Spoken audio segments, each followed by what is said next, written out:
Amor, então, eu não sei se você lembra, muito tempo atrás eu tinha falado que eu ia te fazer uma surpresa. Eu vou ser rápida, porque já são mais de 11h30 e eu quero te entregar isso até meia-noite. E a surpresa que eu tinha falado que ia fazer era isso, um vídeo falando quanto vocês pensavam pra mim.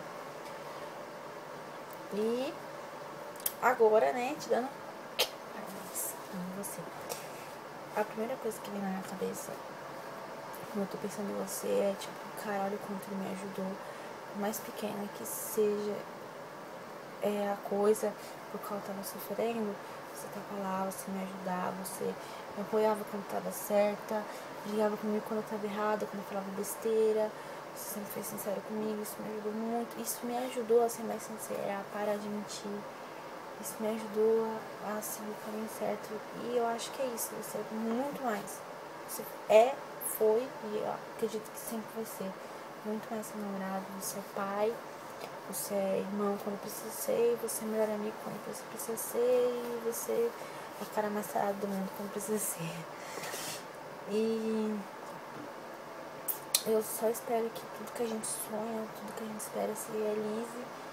Se esse for mesmo o seu sonho, eu espero que se realize e eu voltar, porque você, nesse quase um ano, me ensinou a seguir o caminho certo, a fazer a escolha certa, não ir pela cabeça dos outros. E eu tô aprendendo já isso. E o meu coração fala que o caminho certo é o que eu tenho que estar com você. Então eu vou lutar e eu vou seguir sempre esse caminho. Eu vou lutar pra não sair dele, porque eu sei que é o melhor pra mim. E eu só tenho a agradecer por tudo que você fez pra mim. Só tenho a agradecer a Deus por ter colocado você na minha vida. E que eu quero que, tipo, de uns dias pra cá, tá tudo tranquilo, a gente tá tudo muito bom. E eu quero, então, que isso não acabe nunca mais. Eu quero que, tipo, daqui pra melhor. E pedir pra você nunca me deixar, porque... Não sei se tá pensando. Pedir pra você nunca me deixar, porque você é a base. E eu, sem você, não consigo. Não sei o que eu faço. Não sei se eu vou pra frente, se eu vou pra trás, pro lado, pro outro.